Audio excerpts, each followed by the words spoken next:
इसी बीच एक बड़ी खबर है। असम बॉर्डर पर 16 अवैध बांग्लादेशी घुसपैठियों की पहचान की है और उसके बाद सभी को वापस भेजा गया। खुफिया इनपुट के आधार पर ये कार्रवाई की गई है।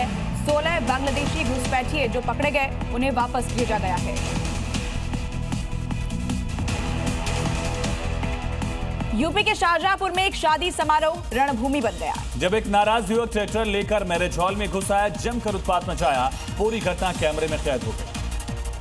देखिए मैरिज हॉल के लॉन में कैसे ये युवक ट्रैक्टर से तांडव मचा रहा है। शादी का माहौल है, खुशी का मौका है, लेकिन इस युवक ने हंगामा खड़ा कर दिया। इतने पर भी मन नहीं भरा तो ट्रैक्टर लेकर मैरिज हॉल के अंदर ही घुस गया। जानकारी के मुताबिक युवक शादी में ना बुलाने को लेकर नाराज था, क्योंकि उसकी पत्नी मायके की तरफ से दावत में शामिल होने आई थी। इसी से नाराज युवक ने गुस्से में आकर हंगामा खड़ा कर दिया। वीडियो में दिख रहा है युवक ट्रैक्टर से लॉन में चक्कर लगाता है और फिर ये हॉल के अंदर घुस जाता है।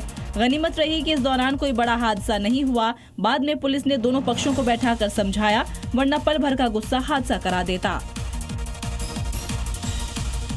और इसी बीच एक बड़ी खबर है उत्तर प्रदेश के मुजफ्फरनगर से, जहां पुलिस और बदमाशों की मुठभेड़ हुई। मुठभेड़ में गैंगस्टर नजर को पैर में गोली लगी है। पैर में गोली लगने से वो घायल हुआ, जिसके बाद उसे गिरफ्तार किया।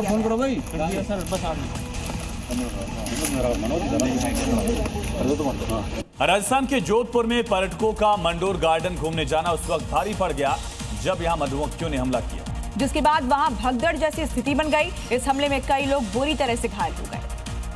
मधुमक्खियों का ये कहर बच्चों पर सबसे ज्यादा बरपा, क्योंकि वो भाग भी नहीं पाए और खुद को बड़ों की तरह ढक भी नहीं पाए।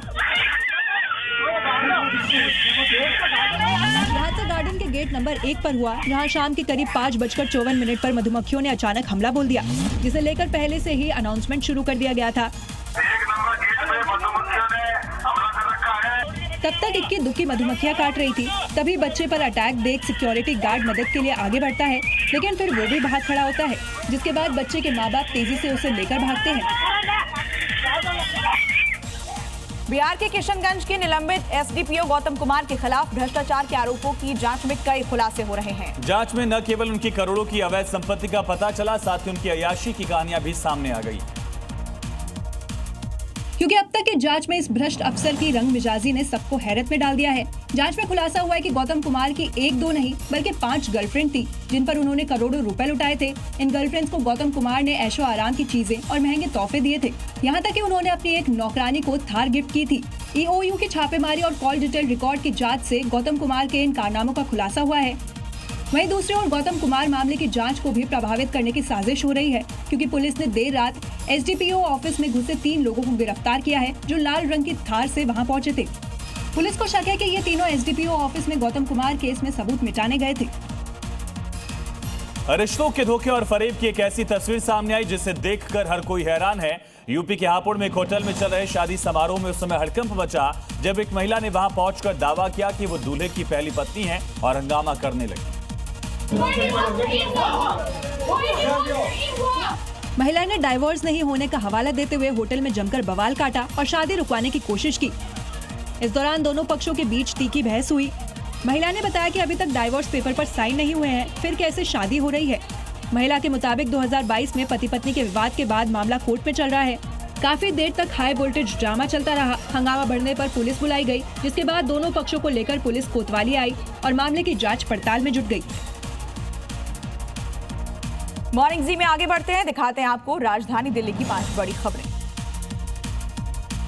दिल्ली के उत्तम नगर में होली पर हुई हत्या के बाद दहशत का माहौल है। आरोपियों की धमकियों से परेशान दर्जनों परिवारों ने अपने घरों के बाहर मकान बिकाऊ है कि पोस्टर लगाए। पुलिस ने अब तक 16 गिरफ्तारियां की, लेकिन स्थानीय लोग अब भी खुद को असुरक्षित महसूस कर रहे हैं। मुख्यमंत्री रेखा गुप्ता आजादपुर के गुप्ता मार्केट में चल रहे पीडब्ल्यूडी और मेट्रो के कार्यों का औचक निरीक्षण करने पहुंची। इस दौरान सीएम ने अधिकारियों को निर्देश दिए, जिसमें गुणवत्ता से बिना समझौता किए सभी विकास कार्य तय समय सीमा के भीतर ही पूरा होने को कहा गया।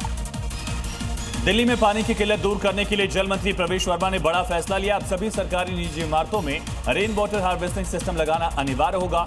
नियम न मानने वालों के पानी के कनेक्शन काटे जाएंगे, जबकि सिस्टम लगाने वालों को बिल में 10% की बड़ी राहत दी जाएगी। उत्तर पूर्वी दिल्ली के सीलमपुर में रोंगटे खड़े कर देने वाली वारदात सामने आई, जहां घर के बाहर चाय पी रहे 65 साल के बुजुर्ग की युवक ने चाकू मारकर हत्या कर दी। चौंकाने वाली बात यह है कि कत्ल के बाद आरोपी ने खुद को भी घायल कर लिया और अस्पताल पहुंच गया।